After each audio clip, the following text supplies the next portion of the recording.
আসসালামু আলাইকুম, আশা করি সকলেই ভালো আছেন। আমি আজকের আপনাদেরকে দেখাবো আমি যে শুকনার সিজনে বা শুকনার মৌসুমে যে আমার ঘাসের ক্ষেতটা ঘাস লাগিয়েছিলাম, যেটা যারা ওয়ান হাইব্রিড ঘাস, যেটা মাটিতে শুকনা বা উঁচু স্থানে জন্মায় কিন্তু নিচু স্থানে মরে যায়। কিন্তু আপনাদেরকে আমি বিগত দিনে কয়েকবার বলে আসছি যে আমি এই ঘাসটা মূলত রোপণ করতেছি পরীক্ষামূলকভাবে। কারণ আমি যার কাছ থেকে এই ঘাসের কাণ্ডগুলো নিয়েছিলাম লাগানোর জন্য, তিনি আমাকে বলেছিলেন যে এই ঘাসগুলো মাটিতে উঁচু জায়গা ছাড়া হয় না, পানিতে মরে যায়।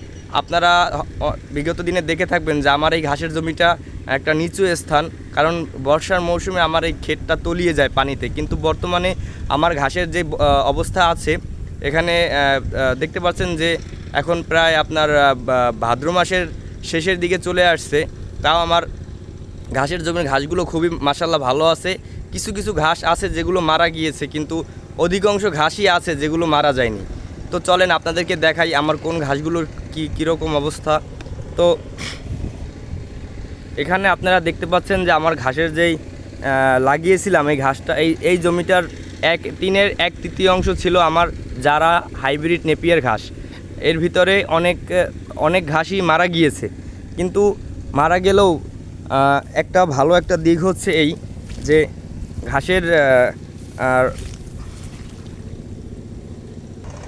আপনারা দেখতে পাচ্ছেন যে আমার পাশের একটা ক্ষেত, যে ক্ষেতটাতে ধান রোপণ করা হয়েছে, এই ধানের গোড়ায় বর্তমানে প্রচুর পরিমাণে পানি আছে, যেটা আপনারা ভিডিওতে দেখতে পাচ্ছেন।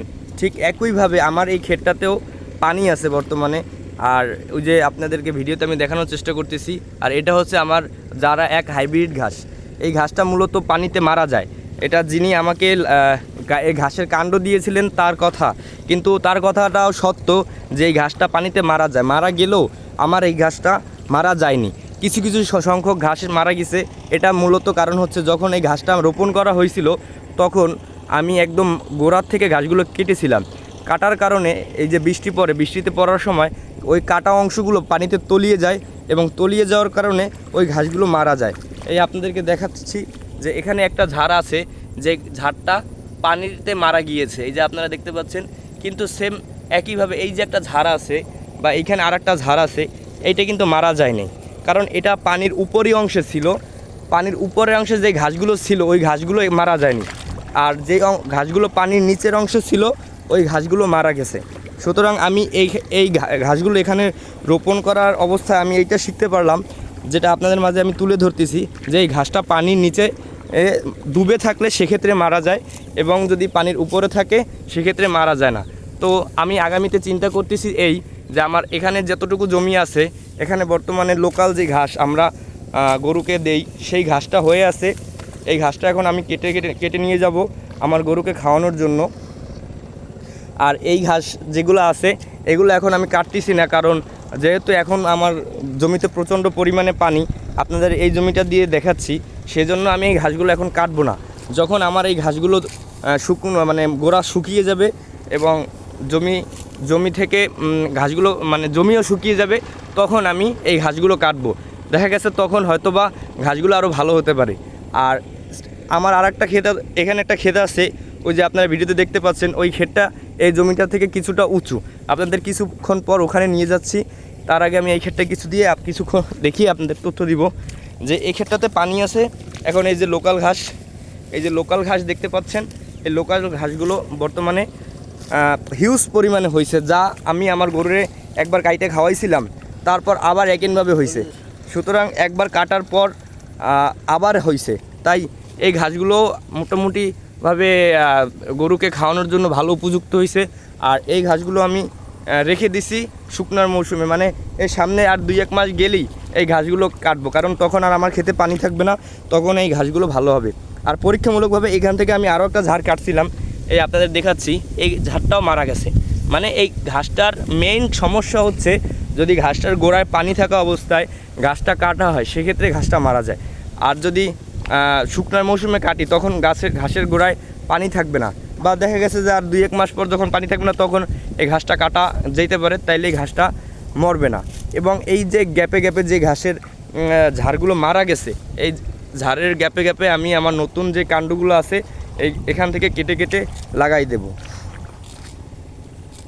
আপনারা দেখতে পাচ্ছেন এখানে এটা হচ্ছে একটা পুরনো ঝাড়, এটা কিন্তু একটাও মারা যায় নাই। এই যে আপনারা দেখতে পাচ্ছেন যে শুকিয়ে গেছে পাতা, কিন্তু গাছ মারা যায় নাই। এটা প্রায় লম্বায় আছে প্রায় 12 থেকে 15 ফুট। এই যে আপনারা দেখতে পাচ্ছেন এটা একদম লম্বায় 12 থেকে 15 ফুট। আর এই ঘাসটা দিয়ে গরুকে প্রচুর পরিমাণে প্রোটিন খাবার দেওয়া যায়, কারণ আপনারা জানেন যে গরু তৃণভোজী প্রাণী, যে ঘাস খায়। সেক্ষেত্রে লোকাল যে ঘাসগুলো আছে, আমি যদি এই যে আমার যে লোকাল ঘাস, আপনারা আমার পার দিকে তাকালে দেখতে পারবেন যেখানে আমার কি পরিমাণ ঘাস হয়েছে, যে এখানে আমার পুরো হাঁটু পর্যন্ত তলাই গেছে লোকাল ঘাসে।